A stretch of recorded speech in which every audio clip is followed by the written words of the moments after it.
कभी सोचा है हम में से कितने लोग सिर्फ इसलिए हार जाते हैं क्योंकि उन्होंने जल्दबाजी में अपने प्लान सबके सामने रख दिए। कितनी बार ऐसा होता है कि हमने किसी बड़े मौके पर अपनी जुबान पर काबू नहीं रखा और नतीजा यह हुआ कि हमारी ही बातों ने हमारे खिलाफ जाल बुन दिया। रॉबर्ट ग्रीन की मशहूर किताब द 48 लॉज ऑफ पावर का तीसरा नियम कहता है, अपनी मंशा कभी जाहिर मत करो। लेकिन क्या यह नियम सिर्फ चालाकी से जुड़ा है या इसमें जीवन को सफल बनाने का गहरा सबक छिपा है? आज हम स्टोइसिज्म और पावर के इस नियम का गहरा विश्लेषण करेंगे। जानेंगे कि कैसे चुप रहना आपको भीड़ से अलग और ताकतवर बनाता है, और सबसे खास बात यह भी समझेंगे कि ये सिद्धांत सिर्फ सफलता के लिए नहीं बल्कि मानसिक शांति के लिए भी जरूरी है। हमारी रोजमर्रा की जिंदगी में कई बार हम ये गलती कर बैठते हैं, अपने इरादों को जाहिर कर देना, चाहे वह कोई करियर प्लान हो, कोई नया बिजनेस आइडिया हो या कोई व्यक्तिगत लक्ष्य। दूसरों को बताकर हम खुद को कमजोर कर देते हैं। रॉबर्ट ग्रीन इस तीसरे नियम के जरिए हमें सिखाते हैं कि आपके शब्द आपके दुश्मनों का हथियार बन सकते हैं। हर इंसान जो आपके इरादों के बारे में जानता है वह या तो आपके खिलाफ रणनीति बना सकता है या आपके प्लान को कमजोर कर सकता है। एक उदाहरण लेते हैं। मान लीजिए आप किसी नए बिजनेस में उतरने वाले हैं और आपने अपने दोस्तों और रिश्तेदारों को अपने सारे प्लान्स बता दिए। क्या गारंटी है कि वही लोग आपके रास्ते में अड़चन नहीं डालेंगे या आपकी योजना को दूसरों के सामने उजागर नहीं करेंगे? यही कारण है कि अपने इरादों को छुपा कर रखना आपको न केवल ज्यादा सोच समझकर फैसले लेने का मौका देता है बल्कि आपको दूसरों की गलत नजरों से भी बचाता है। याद रखिए, जो लोग कम बोलते हैं वे सबसे ज्यादा ताकतवर होते हैं। अब आइए एक रोचक और प्रेरक कहानी सुनते हैं जो इस बात को गहराई से समझाएगी कि कम बोलने की कला कैसे आपकी सफलता का रास्ता साफ करती है। प्राचीन भारत में एक राजा था जिसका नाम राजा विक्रम था। वह बेहद शक्तिशाली और समझदार था, लेकिन एक समस्या थी, वह हर किसी के सामने अपनी योजनाओं का खुलासा कर देता था। उसके मंत्रियों और दरबारियों को पता चल जाता था कि राजा क्या सोच रहा है और वह क्या करना चाहता है। यही कारण था कि कई बार राजा की योजनाएं विफल हो जाती थीं। एक दिन राजा को एक मशहूर साधु के बारे में पता चला जिसकी सलाह से कई राजा सफल हुए थे। राजा विक्रम ने साधु को बुलाने का निर्णय लिया। साधु महल में आए और राजा ने उनका गर्मजोशी से स्वागत किया। राजा ने साधु से पूछा, मुझे बताइए, मैं हर बार असफल क्यों हो जाता हूँ? मेरी योजनाएं क्यों विफल हो जाती हैं? साधु ने मुस्कुराते हुए कहा, महाराज, इसका उत्तर मैं आपको एक शर्त पर दूंगा। राजा ने तुरंत सहमति जताई। साधु ने कहा, आपको 7 दिनों तक मौन रहना होगा। आप किसी से बात नहीं करेंगे, कोई आदेश नहीं देंगे और किसी के सामने अपनी भावनाएं या इरादे जाहिर नहीं करेंगे। राजा ने सोचा कि यह सरल है और उसने इस शर्त को मान लिया। 7 दिन बीत गए और राजा ने पूरे समय किसी से कुछ नहीं कहा। लेकिन इन 7 दिनों के दौरान राजा ने देखा कि जब वह चुप रहा तो उसके दरबारी और मंत्री परेशान हो गए। वे यह नहीं समझ पा रहे थे कि राजा क्या सोच रहा है और क्या करने वाला है। यह स्थिति उनकी योजनाओं को कमजोर कर रही थी। वे अब राजा के हर कदम का अनुमान नहीं लगा पा रहे थे और राजा की ताकत धीरे धीरे बढ़ने लगी। 7वें दिन साधु वापस आए। राजा ने उन्हें बताया कि चुप रहने के इन 7 दिनों ने उसे बहुत कुछ सिखाया।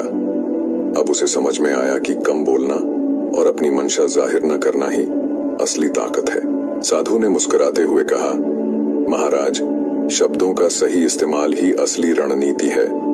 जो ज्यादा बोलता है उसकी कमजोरियां सामने आ जाती हैं और जो चुप रहता है उसकी ताकत बढ़ती है। अब चलते हैं स्टोइसिज्म की ओर। यह प्राचीन दार्शनिक दृष्टिकोण हमें सिखाता है शब्दों का सही इस्तेमाल ही असली रणनीति है। जो ज्यादा बोलता है उसकी कमजोरियां सामने आ जाती हैं और जो चुप रहता है उसकी ताकत बढ़ती है। अब चलते हैं स्टोइसिज्म की ओर। यह प्राचीन दार्शनिक दृष्टिकोण हमें सिखाता है कि धैर्य और आत्मनियंत्रण ही असली ताकत है। स्टोइसिज्म का मानना है कि जिंदगी में चाहे कितनी भी चुनौतियां आएं, हमें शांत रहना चाहिए और अपने भावनाओं पर नियंत्रण रखना चाहिए। मार्कस ऑरेलियस ने कहा था, हमारा दिमाग हमारे अपने नियंत्रण में है, लेकिन बाहर की दुनिया नहीं। इसलिए हर स्थिति में पहले अपने मन को शांत करें, तभी आप सही फैसला ले पाएंगे।